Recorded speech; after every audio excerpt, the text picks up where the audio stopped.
And I think that as a whole in the universe, there's this big return to home. And in the returning to home, people are unpacking their ancestry and really looking at where they come from, who they come from, the people they come from.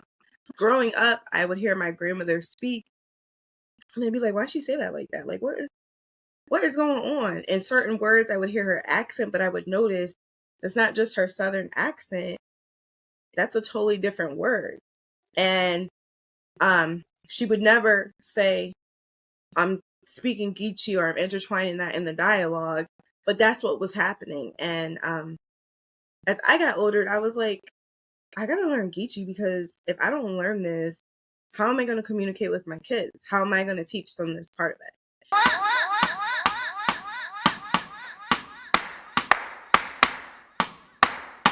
Are you ready for the...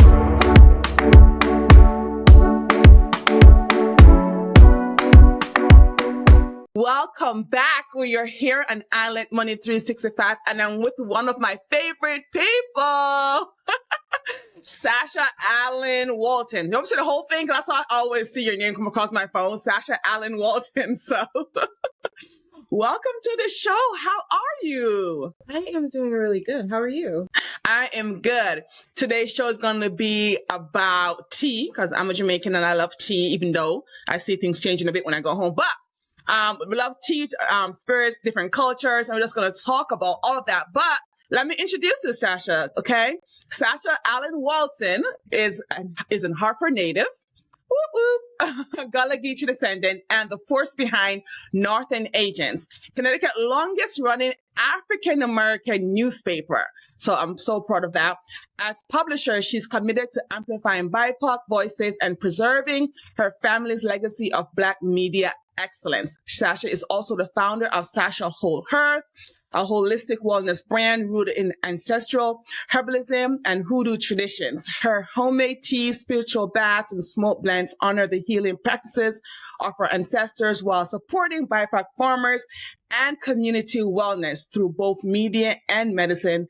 Sasha embodies the power of culture, legacy, healing, and advocacy. So I am so excited to have you. Yay! I'm excited to be here. Yes. Okay, so let's jump right in. What is Gullah Geechee? Because, I mean, you're the second person I've met that have told me about this, and I'm like, wait a minute, I don't think a lot of people know. I don't know, but tell me, what is the Gullah Geechee Nation, and how did your culture roots and personal journey lead you to start Sasha Whole Herbal? Go ahead. So Gullah Geechee Nation is the indigenous Black people to America, and we hail from the Sea Islands, predominantly in South Carolina, North Carolina, and Georgia. We are the preservation of Black culture throughout the U.S. A lot of your early medicine practices and some of your other spiritual practices derived from us as a people. And so land stewardship and respect to nature and the spirits of nature, and so much of the juiciness of Sasha's Whole Earth is the components of who we are as Gullah Geechee people. And so we are charged with a certain level of responsibilities, which I'm sure we're going to get into as we start to talk. And so my task is to always remind you, we're here, we're having a good time, and we're reminding people that we are actively a part of this community and actively a part of the soul of Black Southern Americans. And so that kind of, my cultural roots kind of led me to starting Sasha's Whole Earth, because I was sick. And when I got sick, traditional medicine was not working. I grew up using herbalism in some capacity, or natural remedies in some capacity in our household. And I had to really return to that. And when I went to return to that, there was no Sasha to help me. I had to call home.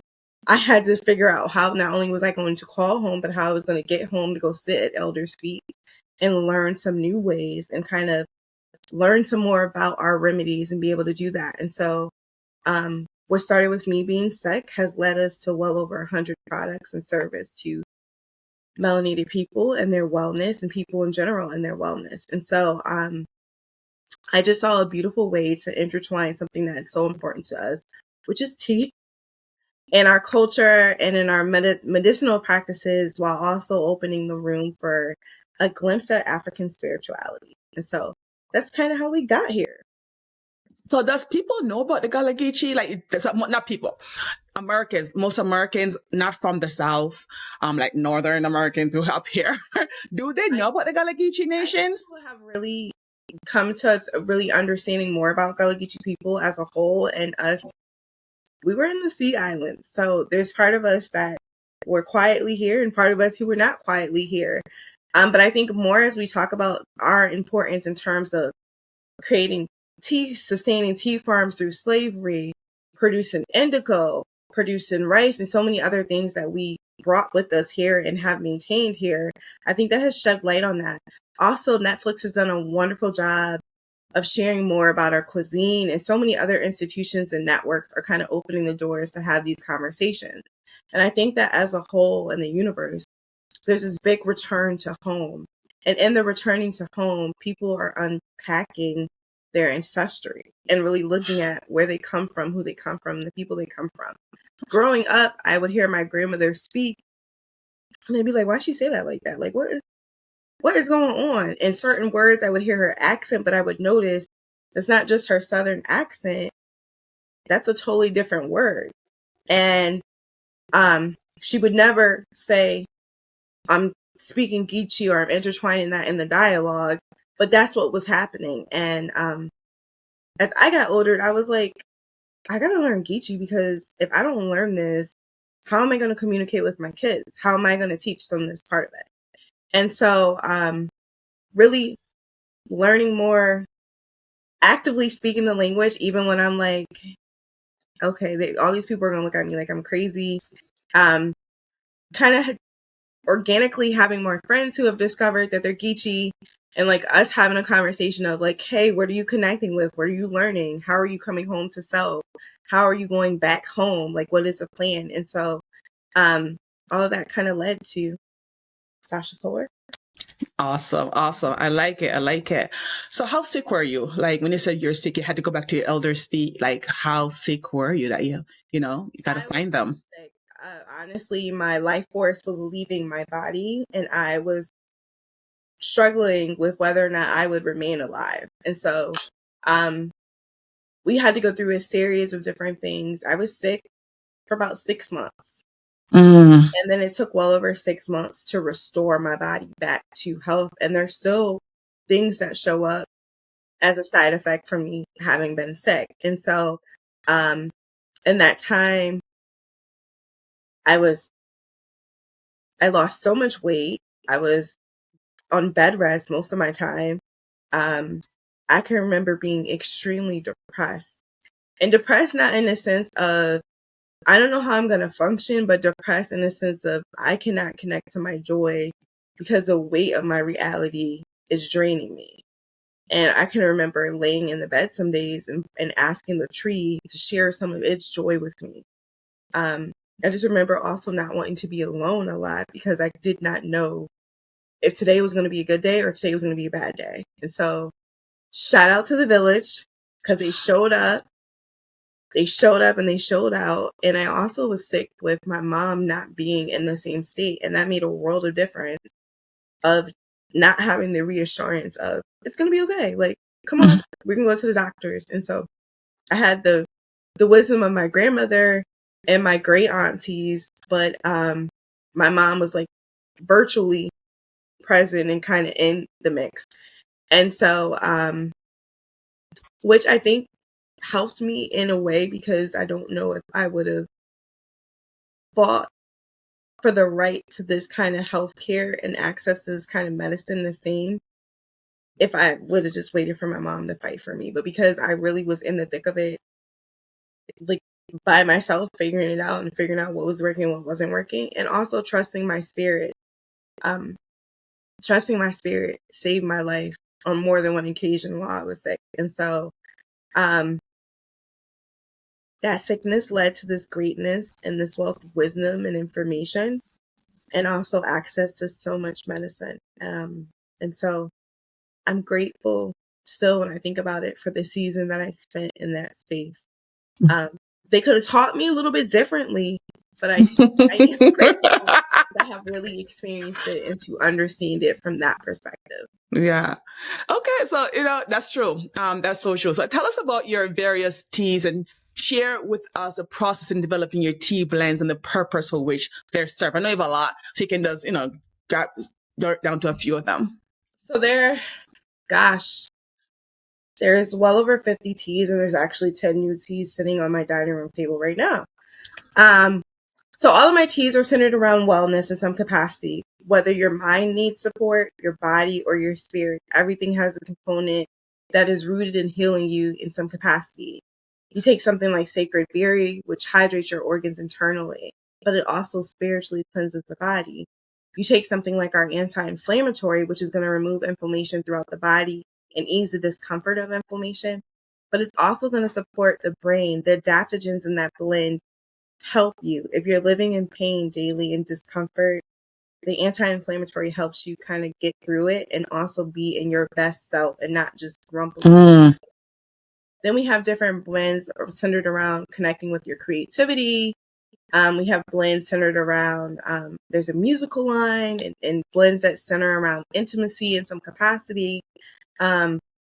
Libido blends, like I've got something for everyone, and there's some in everything I have started because me or someone within my immediate family needed something.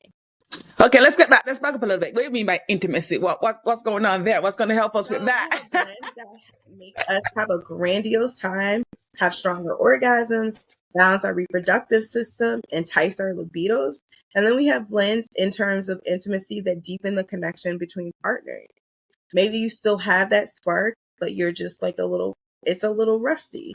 And you just need connection a little bit differently. So we have things like that. We get out of town. So how do you learn of these blends and what works together and how to put them together to create the reaction or provide the service that you're saying? So herbalism is, in truth, each tea has to be is a formulation, because you have to understand what will blend well, what will interact, what will support this herb and amplify it, what will calm this down, what will cause an issue. And so really studying, taking multiple classes, sitting under multiple elders. A lot of herbalism is taught to you in one way in a book, but in active community eldership, you learn so much more, and you learn a multitude of ways of doing things. You also learn how to find things, how the land gifts you things when you need those things. And so my formulation started really with, this is what I'm seeing, this is what people are going to need help with, these are what I know to support that element. Now, what else can I do to round this out? Can I give you more? Can I amplify this? And so like our arthritis blend started with, I knew my grandmother had arthritic pain. I started doing more research and more study, and I'm like, wait a minute, there's a difference between the inflammation and arthritis and traditional inflammation. And the arthritic pain can shoot on both fronts. It can be nerve and muscular. So that means we've got to use a different herb that can kind of handle both of those elements. And so I played a lot with my herbs. I literally am like a little kid. Everything is out and I am in there playing, having a filled day, and actually waiting to hear from the herbs, like which one is missing, what needs to go in this blend, and how do we do this. And so the formulations become a very intimate spiritual process to kind of garner and gain what to do and how to do what. And then I have fun with the flavor, because I believe that if it's not flavorful, you're not going to finish it. And having done Chinese herbs when I was sick and pain an arm and a leg and literally like pinching my nose to get it down and just gagging at the thought of it, they're wonderful and powerful herbs, but they don't care about flavor. I care about flavor because I know my people will not finish it if it doesn't taste good. Yep. Yep. We have a bush in Jamaica called Cersei. Oh my God, it's great for you, but whoa, man, woo. Get that thing that it's not a fun flavor at all. Okay, so how long does it take you to get from thought to production to a product? Like usually, it just depends on the feel and, how it's going, usually. So sometimes I will let a formulation sit in my spirit. I will have it done and I'll sit on it for a couple of months because I will wait for spiritual permission to know it's time to release it. Sometimes it'll look at it and I'll know there's something missing, and I'll wait and I'll be in another course, or I'll be working with something else and I'll say, oh my gosh, this needs to be paired with that. So sometimes a formulation can be done into you within 24 hours. Sometimes it'll be 3 months. Everyone has a different process and requirements different. So when I get done with this, I'm getting ready to play with 2 formulations that I have to decide which formulation is go. Those formulations were done on Saturday. I just haven't had time to test out the flavor. I know the formulation is right. I need to test the flavor out. Okay. So I know that you're very intentional about sourcing from BIPOC farmers and practicing hoodoo and root work. I don't really know what root work is. And by the way, BIPOC is Black, Indigenous, and people of color. Just for those who don't know, I just learned that, to be honest with you. I'm like, this is so much name for us. But I'm like, okay, why is that cultural and spiritual connection so important to your mission? So explain that for me. I come from farming people. My people farm. That's how we ate. That's how we sustained. That's how we put food on the table for everyone else. And that's also how we made our money. I am always going to see the importance in Black, Indigenous, and Latinx and people of color in terms of farmers. I also understand the gravity of what Black farmers did. Black farmers lost their land and their money to fund the civil rights movement. And they never get the recognition they're deserving of that, because they were the ones who put their neck on their line in such a different way. 3 generations later, we are still paying for that. So we still are losing access to our land. We are still dealing with so many other issues, especially in the South. So wherever I can, I'm going to really tip my hat to farmers. And as a chicken farmer, I'm always going to actively say farming is our birthright and we deserve to be a part of that. When you look at Gullah Geechee people, our spirituality is a deep part of our practice. We don't harvest from the land without something sacred done between us and what we're harvesting. We don't get to just walk through. It is our responsibility to be land stewards, which means we must be responsible with our connection to the land, what we resource, and how we navigate the land with other people. And so when you see me foraging, you will always see me doing a simple ritual, some type of gratitude, and some type of exchange in what I'm taking from the land. And I'm also going to ask for permission, because you shouldn't just be taken without getting clarity. So for us, a lot of what would be organic for other people is actually becomes a spiritual requirement in order to do. And so that's intertwined. We worked hand in hand with our ancestors in a certain spirit. And so from childhood, it is ingrained in us to walk foot to foot with the spirits and to have permission to do different things and to listen for the spirits, because the spirits guide us in a different way. And so this becomes so intricate to us because, again, to be land stewards, you must connect with the spirit and the element of earth. You must connect with the spirits of earth. You must connect with these other things, depending on what your practice is in terms of that. And so root work is simply working the root. It is hoodoo. It's one and the same for us. And so a lot of people look at this and they look at it and they assume it's something negative. And it is not something negative. We're not all working a root constantly. We're often hidden in plain sight because a lot of us are actually healers. We just understand the difference of when we got to flip and work a root and when we got to work on healing and supporting somebody in that capacity. And so that's kind of what leads to that. Okay, so can you provide, let's stick in that same vein. Can you provide some insight into the hoodoo practice a little bit? What are some of the misconceptions around the practice, as you're mentioning? So hoodoo is a form of African spirituality. There are multiple forms of African spirituality. Hoodoo is a closed practice. And so what that means is that it does not have access to anyone. Hoodoo is specific to Black, and indigenous individuals. And if you're not fitting under that category, and if there is not a lineage of that, you cannot have access to that. Part of the reason why are some of the spirits that sit with that will not work well with someone who is non-melanated. You would actually then become a target. And so we scream this from the rooftops that it's a closed practice, but daily, if you're on TikTok, you will find somebody who's very much unmelanated in some capacity trying to do some element of voodoo. There's a reason why our traditions, our rituals were done a certain way. And a lot of those people end up finding themselves jammed up because they were messing with things they had no permission and did not have a full understanding of. I think the biggest misconception is everyone thinks we're constantly working a root. We're not constantly working a root. When you look at a movie like Sinners, there's a lot of hoodoo in that movie. There's a lot of what we do being shared and a lot of it not being shared. If you know, you know. There's a lot of it that's hidden in plain sight and a lot of it that was not hidden in plain sight. But the most important thing about hoodoo is it is the belief that all things are of a spirit.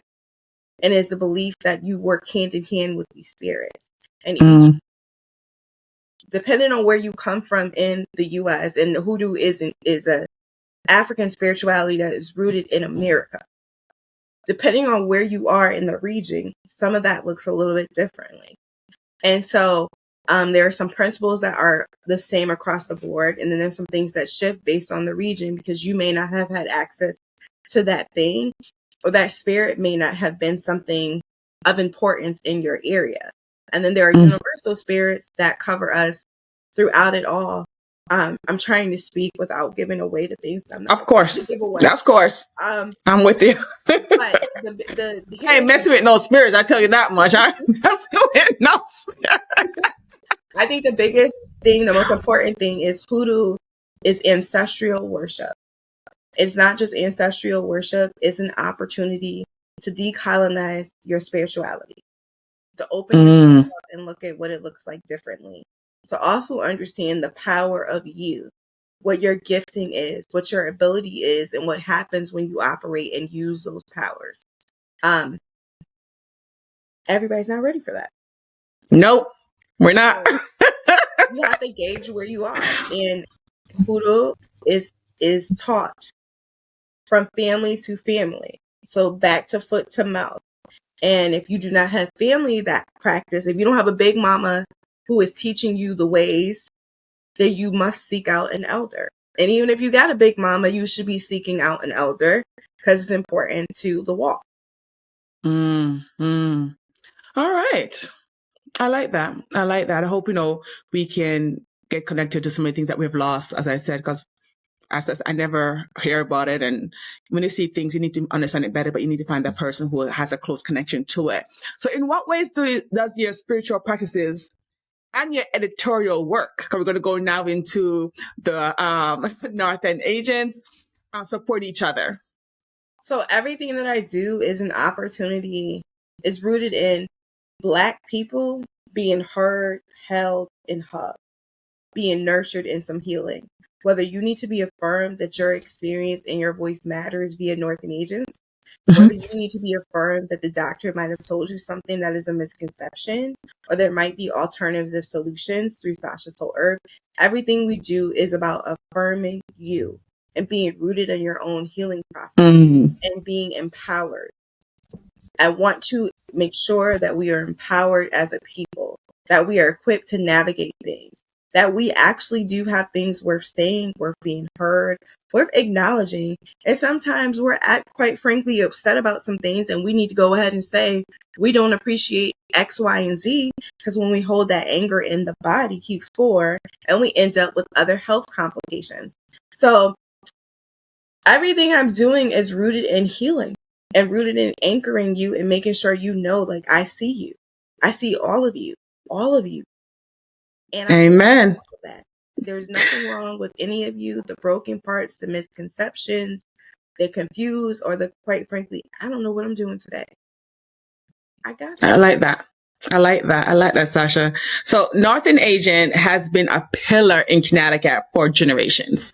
What does it mean to you to steward a Black-owned media platform in this current climate? I think you're doing an amazing job. Thank you. So in this current climate, I have to tell you, this is the first time where I have had moments of, we're really into something.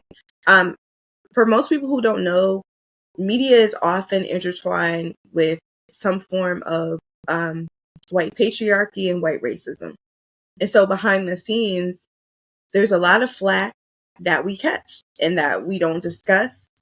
And we pull up to the scene and make it seem like everything is okay. But there is a lot of racism that we experience on a day-to-day basis in journalism and media that is never discussed. And so now you have that imploding and the realities of America imploding and having to find and figure out, how do you actively talk about this without gaslighting, without continuing to enrage, because it's a policy of Northend Agents that we will not print negative news. We will have necessary and vital conversations, but they got to be anchored in some type of solution. And so I'm proud of what we've been able to not only create, but maintain.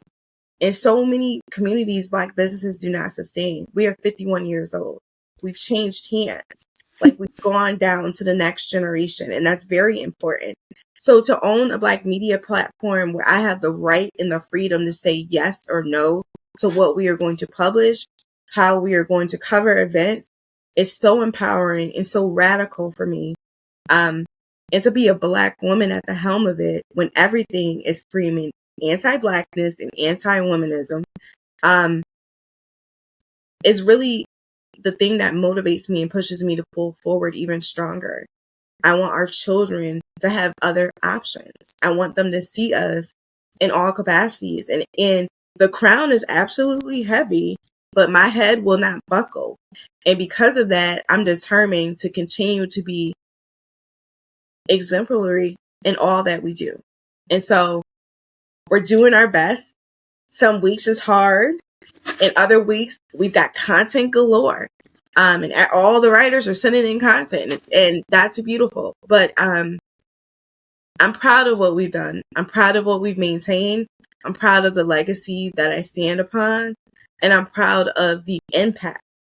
There are very few publications that will cover multiple generations. When you pick up Northend Agents, the grandparents, the parents, the kids, and the grandkids are all going to read the paper. There's something in there for everyone, and that is such a rarity.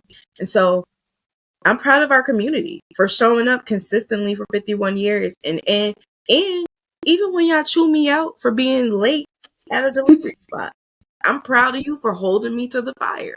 So as a whole, I'm grateful and proud of what we have created and what we're maintaining. Awesome. Full disclosure, I have contributed work to the newspaper. So full disclosure, I'm not hiding that. I've contributed work on the financial side of that. Thank you. Okay, so you often say, to whom much is given, much is required. What does that mantra mean to you today? That mantra to me means that I am responsible for taking care of generations behind me. And I was given the foundation, I was given the house and the blueprint, and it's upon me to build upon that and move forward. It's also a reminder that no matter how far I move in success, no matter how far I move in attaining a goal, I must reach back. I must give back in some capacity. I must be rooted in remembering that my responsibility is to my community and not just to myself and not just to the things that are important to me. As a whole, what am I doing to make an impact on our communities? And that gets deeply personal for me because I do show up. You calling me because there's a problem at the school, I'm going to show up, and I'm gonna be right in there with you, ready to knock if you buck. I am going to be the person to call and say, hey, this is not what we're going to do. And you may do that with other kids, but not our kids, not anymore. And that's important. You need somebody in the room who's ready to buckle and who don't got no problem with a little smoke. So that mantra has kept me on the days when it was hard to maintain everything. that mantra has kept me on the days when I really am like, I don't know how we got through this. I don't know how we got that. Like, and to remember to do it is something that my parents instilled in us. It's something that they regularly did. I do my best to quietly support other Black and brown businesses. And the reason why I say quietly is everything isn't for show. And some things need to be sacred. And so wherever I can to go out of my way to do that, I try to do that. And I also patronize. I go out of my way to patronize people and just get in a cut somewhere and quietly enjoy whatever I'm purchasing. I like that. My human side more and not like my editorial journalistic side. I like to show up as Sasha and like you get to intimately know me. This community has known me since I was a child. So that access to me is still there. And so that's kind of how I continue to do that part. That's awesome. That's awesome. I love that. I love that. And it is true. It is so true. So how do you want people to feel after picking up a copy of Northend Agent or sipping one of your teas? With everything, I want you to feel love. I want you to pick up the paper and feel like, hey, somebody sees me. Somebody knows I needed this word today. Somebody understands this is not for the lighthearted or that I just need a laugh. When you get a cup of my tea, I want it to be a balm to your spirit. I want you to sip and know that somebody poured love into crafting that blend. And it wasn't just done quickly. It takes work. Every herb, every fruit, I'm drying that. I'm cutting that. I'm making sure it's a certain way. I want you to feel all of that. I want you to feel the essence of my joy in that and to be rooted in, we got you. We see you. I love it. I love it. So what is one saying, or something I ask all my guests, what is one saying or proper, that your parents or your family use that still guides you today? My mother used to tell us all the time, my best days are ahead of me. And she actively pulled that energy towards her every time she said that. And so that has been, no matter what's happening, it's only going to get better. And that has been a guiding principle. Even when I don't, it's like in my subconscious in some capacity. Like I remember like, it's good today, but it's going to get sweeter. You just like, let's just wait. I can't wait. So, that's a principle that has still remained true, which is often why I believe in giving back, because I can't get to the joy of the best days if I'm not doing something to pour back into this community in some way. So that has been the principle that has stayed with me. There's another principle my mother has often taught us, and as a woman that has stayed with me, and that has been F you. Anybody did something to her kids, anybody did anything, that was her standard principle. And to this day, when somebody go to move in, you will not shake my confidence. You will not shake my strategy, because I'm just like, okay, F you, I'm gonna catch you. I'm gonna catch you flipping. Go back to the drawing board. So those two mantras, although they are totally opposite, have been the things that have kept me and have motivated me and also made me feel like, do you really want to see what I'm made of? Okay, challenge accepted. I'm gonna rise to the occasion. So those are the things. Sasha, it's so great to have you on. Always real. Always tell it like it is. Where can they find you? You can find me on Thursdays at the Wethersfield Farmers Market, on Saturdays in South Windsor. Sundays, you can find me in Simsbury, Tolland, and East Haven. And more than anything, you can find me on sashaswholeearth.com. It's Sasha's Whole Earth on TikTok, Instagram, Facebook. You can find me. I'm around. Well, I'm so happy you were here. Thank you so much for sharing about Sasha Whole Earth. It's amazing. Check out her products. See how it can help you with traditional medicine. Even the traditional medicine, sometimes you just need to go back to the roots, of your ancestral, just see how they can provide. Herbalism is not something that's just new. It's been around for a very long time. It's the reason why I survived all this time. So check it out. Until next time, remember, keep your money IRA.